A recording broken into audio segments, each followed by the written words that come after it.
ஹோட்டலில் செய்கிற மாதிரியே உங்களுக்கு பொங்கல் வீட்லேயும் செய்யணும்னு ஆசையாக இருக்கா அப்படின்னா இந்த 7 டிப்ஸை ஃபாலோ பண்ணுங்கள். நம்ம ஆஸ் யூஷுவல் அரிசி பருப்பை க்ளீன் பண்ணிவிட்டு அது கூட சேர்க்க வேண்டிய இந்த ஐட்டம்ஸ் எல்லாம் சேர்த்துட்டு கூடவே 1 டேபிள் ஸ்பூன் அளவுக்கு எண்ணெய் சேருங்க. இந்த எண்ணெய் வாசனை இல்லாத எண்ணெயாக இருக்கிறது ரொம்ப ரொம்ப முக்கியம்.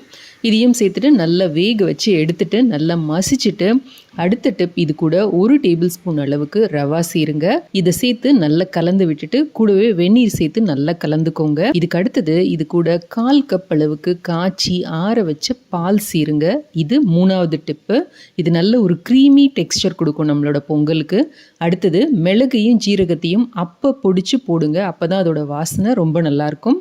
4வது டிப்பு, நெய்யில் முந்திரி பருப்பு சேர்த்து அடுப்பை ஆஃப் பண்ணிவிட்டு பாக்கி ஐட்டம்ஸ் எல்லாம் சேர்த்திங்கன்னா தான் அந்த வாசனையும் ஃப்ளேவரும் செம்மையாக இருக்குங்க.